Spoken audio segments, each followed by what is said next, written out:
Salary Negotiations Made Simple. I show you how negotiating does not have to be overwhelming. I break the entire process of negotiation into easy-to-learn steps that you can use in any salary negotiation situation, whether you're starting a new job or preparing to ask for a raise. Expect to receive practical, actionable strategies that are based on real-life experiences. I'll be sharing tips that have been proven to work with professionals like you have netted anywhere from $10,000 to $40,000 more in compensation. It's payment for the skills you already bring, so you need to know how to ask for payment for those skills. Are you ready to learn how to boost your earnings? Let's dive in. You must have wondered countless times why the idea of negotiating can make us feel so anxious. Well, one major reason is how we perceive negotiations as a win-lose situation where we are battling it out, defending both our interests. This perception triggers our limbic system, the part of our brain that's wired to respond to threats. You know, the freeze, flight, or fight response. We know that severe anxiety is bad for performance. It negatively impacts our ability to take risks as well as our self-confidence. It's evident in the data. Research on salary negotiations for women shows low numbers of women actually ask for a higher compensation package. But here's the good news. We can trick our brain into realizing that negotiations aren't really a threat. How?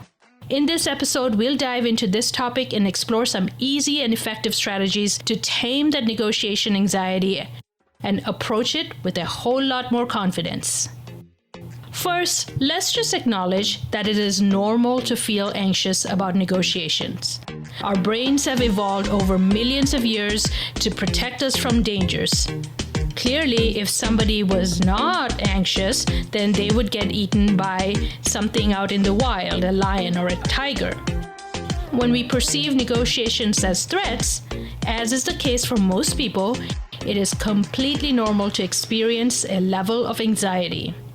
We can alter this by approaching it as an opportunity to experiment, taking note of what triggers our anxiety, and exploring ways to manage it. One effective technique is cognitive reframing. It's a powerful tool that sounds simple but is really effective because it allows you to shift our perspective on anxiety. Instead of perceiving anxiety as a negative emotion, we can reframe it as excitement. Research suggests that this simple shift can enhance our performance and channel our energy in a positive direction. Imagine approaching a negotiation with excitement, knowing that you have an opportunity to stand up for your worth and create a mutually beneficial outcome. It's a game changer. Another key aspect is the power of preparation and practice. And I fully acknowledge that when you're already feeling anxious, embracing the discomfort of practice is probably the last thing you want to do. However, let's reframe it together. By practicing now, we are actually paving the way for increased comfort and confidence in the future. So a little bit of discomfort today to prevent a whole lot of discomfort in the future. Make sense? There is no denying that the more prepared you are, the better you will perform in the salary negotiation that is coming up. So let's push through that initial discomfort and invest in our preparation. It will pay off in the long run. It's also important to add allies to the negotiation field. Let me give you an example. When possible, if you're going into a pay raise discussion, try to find peers and mentors within the organization who will start advocating for you in advance. Maybe drop a hint or two about how you made their life better or how you helped on a project. When you have more people in your corner, you will feel less intimidated when it comes to asserting your value. Similar to creating a home field advantage, surrounding yourself with individuals who are familiar with your capabilities and all in agreement that you're deserving of that promotion or compensation adjustment. Just the thought of having so many allies in your corner will give you that extra punch of confidence that you need to go ask for that compensation adjustment. Next is understanding the focusing illusion. In the book Thinking Fast and Slow, Nobel laureate Daniel Kahneman discusses this concept. Focusing illusion is a cognitive bias that causes us to magnify the importance of whatever we're currently thinking about, leading us to blow it out of proportion. When preparing for a discussion with your manager, fixating on a specific concern, like how will this impact our relationship, can make it seem much more significant and anxiety-inducing than it actually is. Let's face it, if you bring up a compensation adjustment discussion, more than likely your manager will give you the answer yes or no, or do something in between, and then move on to other matters that are just as important, if not more important. So just because you're thinking of it makes it really big in your mind. But it's important to remind ourselves of Kahneman's wise words. Nothing in life is as important as you think it is while you're thinking of it. In the second half of our podcast, we want to explore what is it about negotiating as a woman professional that might be slightly different.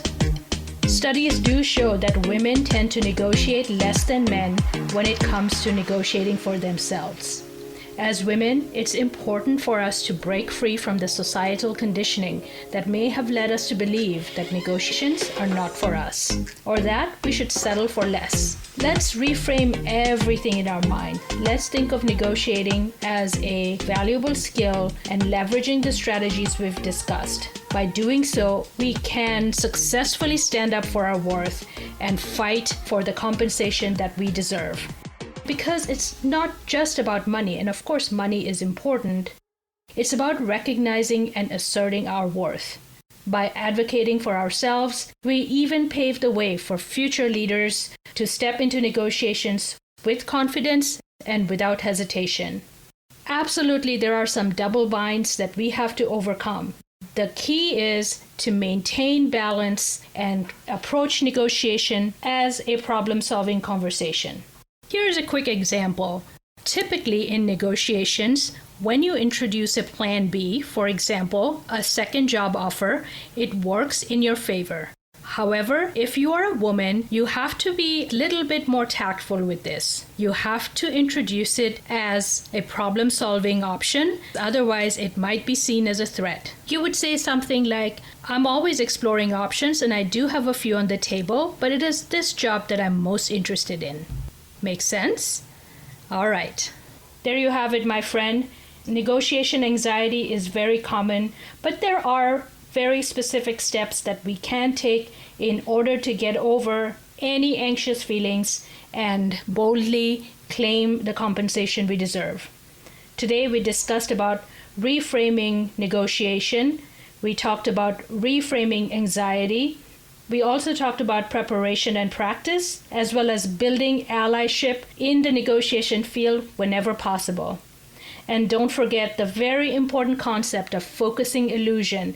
If you're thinking of something right there and then, that might be blown out of proportion in your mind, so simply walk away from it for a day. And that will help get over the fright, flight, or freeze response. Remember, negotiations, one more time, does not have to be adversarial. It is an opportunity to get what you want and give the employer what they want. A happy, engaged employee who will produce for years to come. All right, my friends, that's it for today. Be sure to check out my free salary negotiations training on dorothymashburn.com/fight for your worth. Thank you, and bye for now.